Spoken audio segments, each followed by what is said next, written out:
Kalau aku kuliah lagi di tahun 2025, ini yang akan aku lakukan. Aku buat video ini karena aku lulus kuliah Januari kemarin, tepatnya di bidang pendidikan bahasa Arab.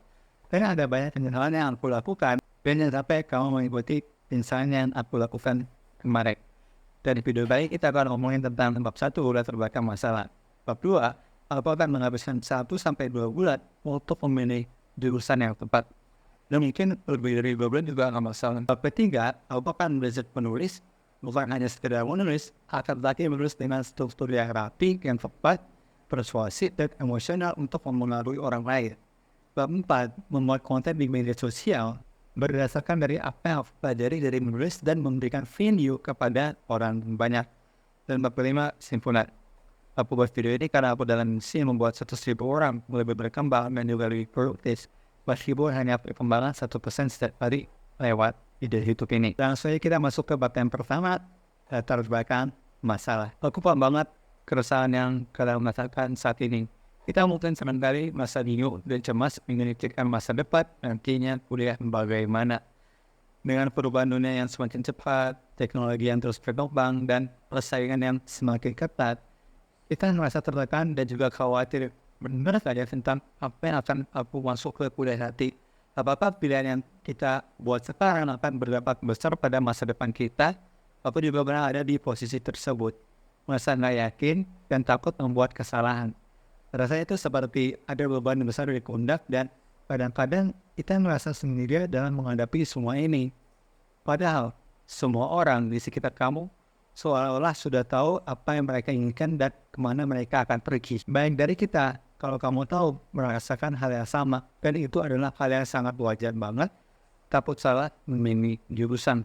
Masalahnya adalah kita seringkali tidak tahu harus mulai dari mana dan bagaimana cara menghadapi semua tantangan ini. Tapi tenang aja, nggak usah khawatir.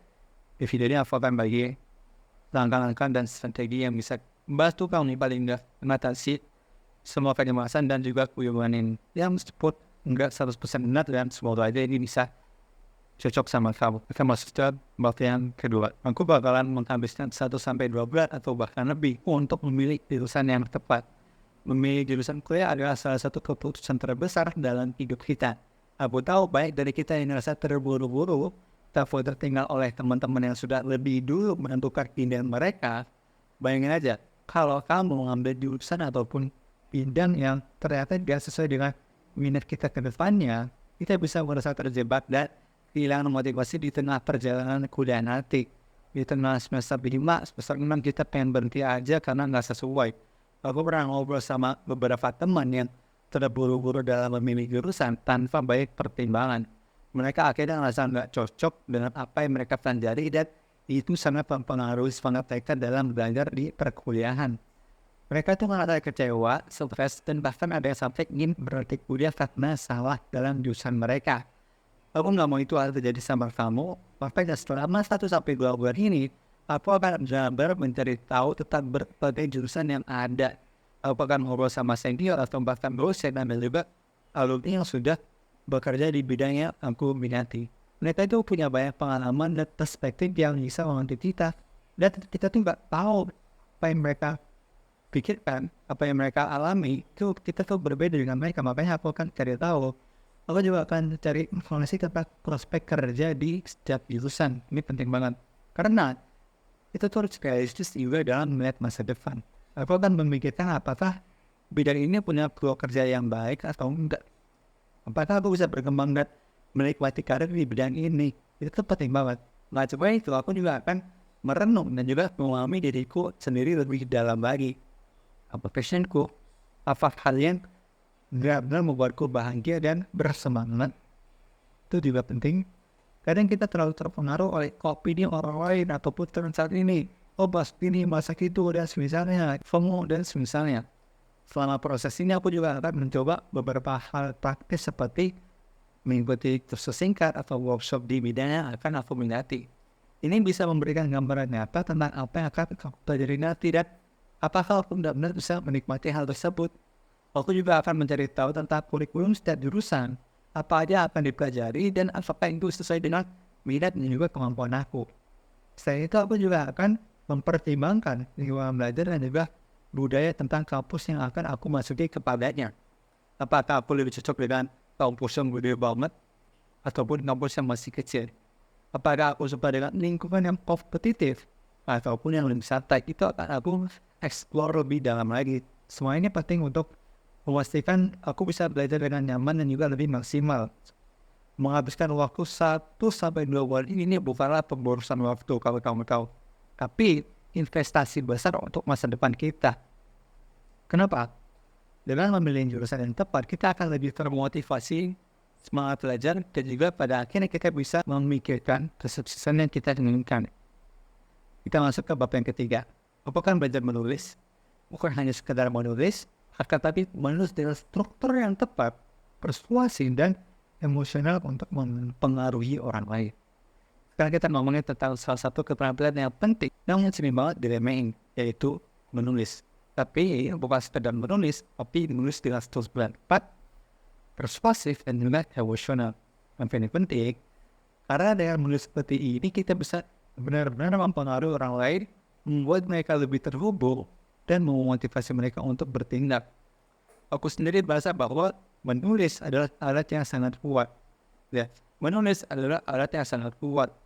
Bayangkan, kalau kita mau menyampaikan ide atau pesan kepada seseorang, atau mungkin kita ingin membagikan pengalaman kita, namun kalau enggak dilakukan dengan cara yang benar, pesan kita itu bisa aja enggak mendapatkan perhatian yang baik. Ini bukan cuma menulis kata-kata di kertas ataupun di laptop, tapi menulis dengan struktur yang jelas dan juga tujuan yang kuat. Beda ya asal menulis apapun dengan struktur yang baik.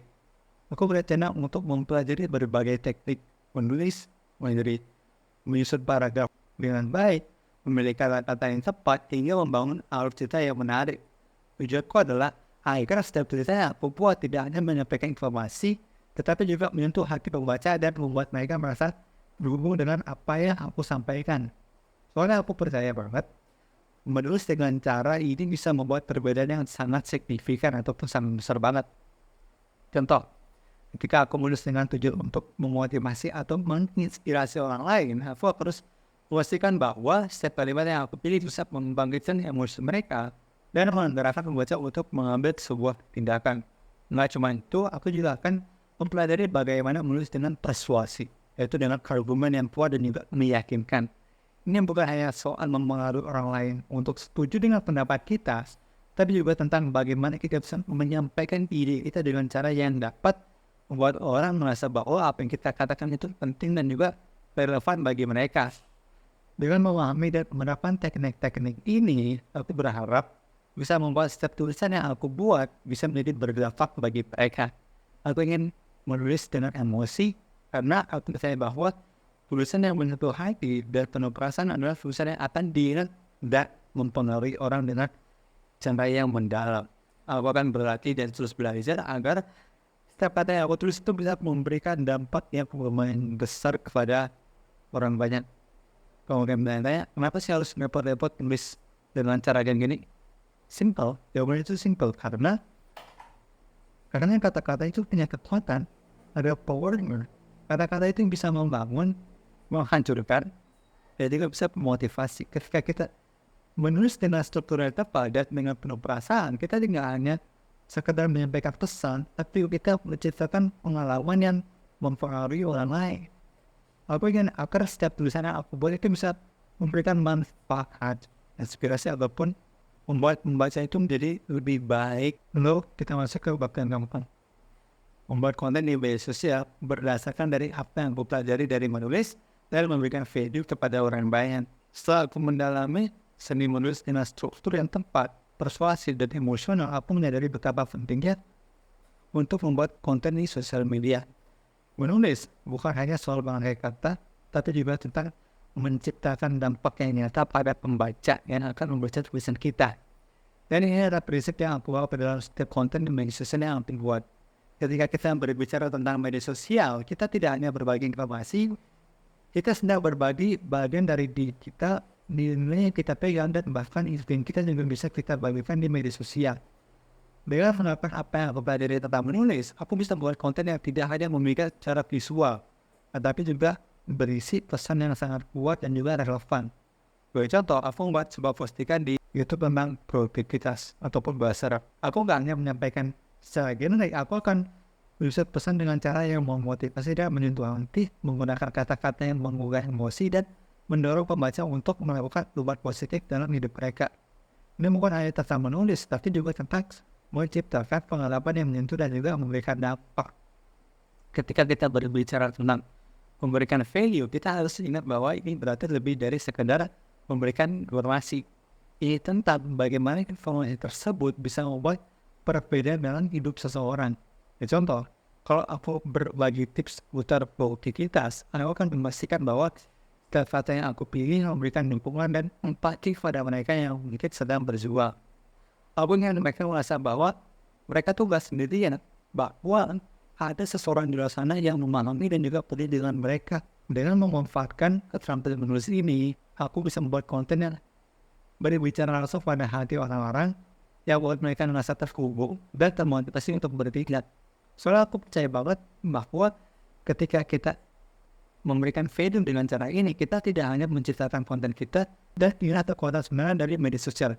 Kemampuan untuk mempengaruhi orang lain dan memberi dampak positif pada kehidupan orang lain. Setiap postingan, aku ingin membagikan nilai-nilai yang aku pelajari dan menerapkan keterampilan menulis untuk menyentuh kehidupan orang lain.